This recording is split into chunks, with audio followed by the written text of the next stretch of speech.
With the new Black Ops 6 Zombies trailers and all the information that comes out with that, I wanted to go over some of the new features and innovations they're going to bring with Black Ops 6 that we know about so far.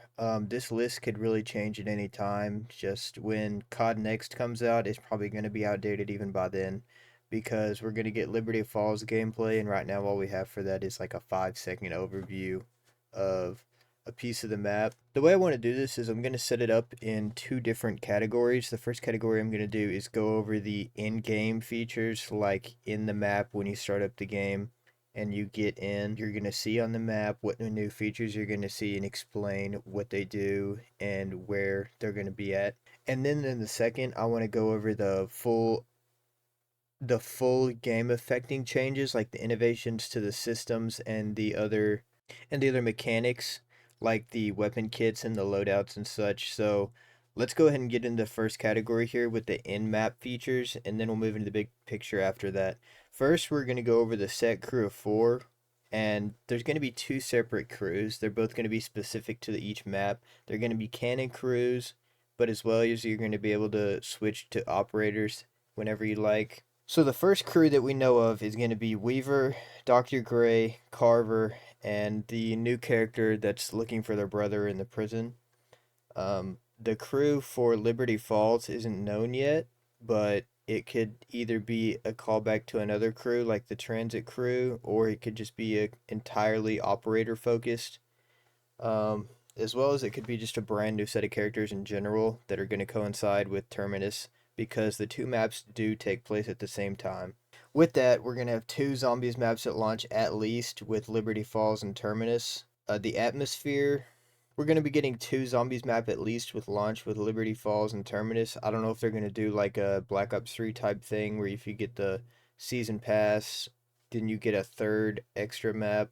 Considering there's no season pass anymore, that's probably not going to happen. It's probably just going to be these two, and I think it should stay that way. We saw what happened with Black Ops 4 when they tried to do more than that. For Terminus, the atmosphere that we've seen in the trailers and all the gameplay we've got so far looks absolutely incredible. They've got scripted interactions throughout the map when you open it up. They're kind of like semi cutscenes that really add a lot to the map's atmosphere and immersiveness. It's kind of like a Shadows of Evil, Mob of the Dead mixed together, kind of with a Zetsubo theme thrown over it. It's a lot of greens, a lot of grays, and then when you get into laboratory areas, a lot of blues, a lot of grays, dark colors. Along with that, the gameplay size of the map, the playable area, it's going to be one of the biggest zombies maps of all time. It's going to have some of the most playable area we've ever seen in a zombies map. So I would expect Liberty Falls to be not as big, kind of like the Shadows of Evil and the Giant dichotomy, where we had the big complex map and the smaller, simpler map for people to jump into, and I think that's the best way to do it for casuals as well as the hardcore players that want a bigger challenge. The new perk we're going to get on launch is going to be Melee Macchiato. You can see the perk machine right here. I really like the design of this one. When you buy it, it kills all zombies nearby. And we're also going to get the Return of the Wonder Fizz machine for both maps, but I think the more interesting one to talk about is the Melee Macchiato. So what it's going to do is going to buff your base melee as well as give you like a super melee ability.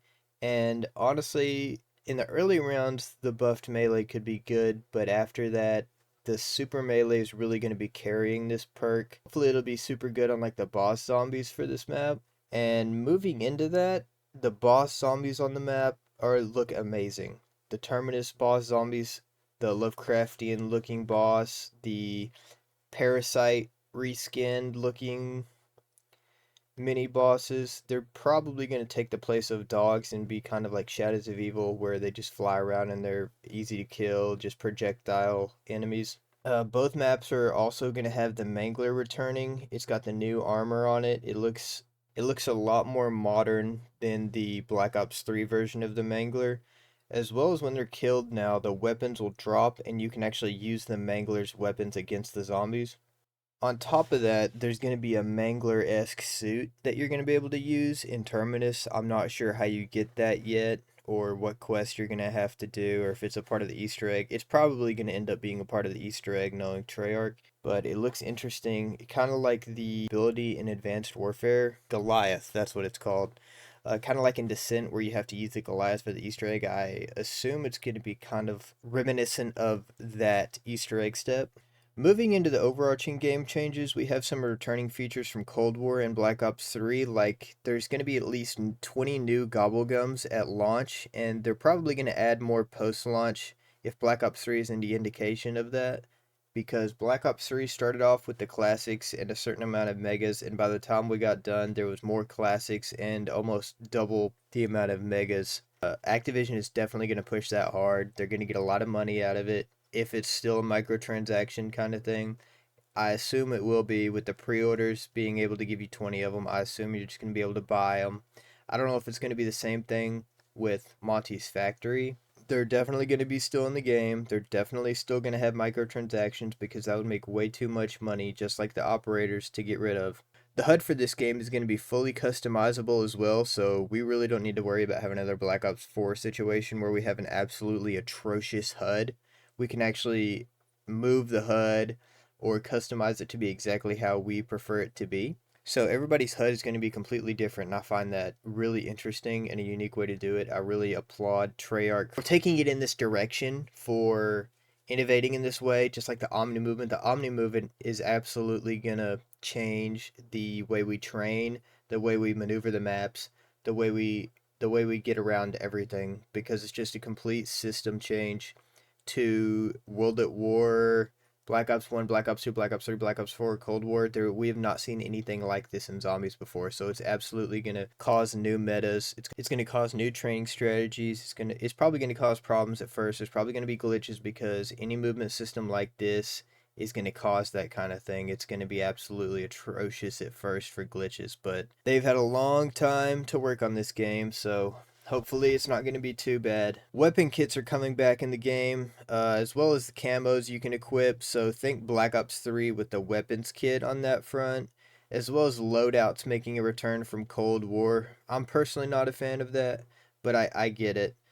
The weapon kits, you're probably going to be able to prestige. You're probably going to be able to throw whatever camo you want. I don't know if they're going to carry over from Modern Warfare 3, but I would certainly hope so, considering they're on the same game files. In my opinion, I hope they don't do it as overpowered as Black Ops 3 with the fast mags, long barrel, rapid fire, and every single attachment that can make you completely overpowered before you even pack-a-punch the weapon. Speaking of that, though, transitioning into Pack-a-Punch, Pack-a-Punch is now a one-time only purchase. You're not going to have to upgrade it 3 times. And that's a big problem I had with Cold War. I really did not like the 3 Pack-a-Punch system. Pack punching it one time was much more satisfying. It had a bigger boost than the first pack a punch on Cold War, and overall isn't as balanced. But zombies really isn't about balance. Zombies is really the chase of getting to be overpowered, and I think a one-time pack a punch is a much better system to go for that. The armor system has changed. It's now a wall buy instead of having to go to its own designated station. And scrap is simplified as well from the Cold War mechanics. It's not going to be like 3 different kinds of scrap or two. I think it's just going to be one set kind of scrap that we're going to use to upgrade rarities and such. And there's a new augmentation feature. I'm not sure what that's going to do yet. There's augments in Modern Warfare 3 zombies, but I'm not 100% sure if that's going to be the same thing and carry over. But the biggest piece of news we've got so far and the biggest innovation by far is that we can now save the game, exit, and then resume it later instead of having it in the game every time. This is absolutely going to change high rounds. It's absolutely going to change Easter egg runs. It's absolutely going to change casual zombies play. This is the biggest innovation we've got since Black Ops 3. Being able to pause the zombies game is an absolute game changer in itself. Being able to quit out the zombies game and come back later is it's an absolute game changer in itself.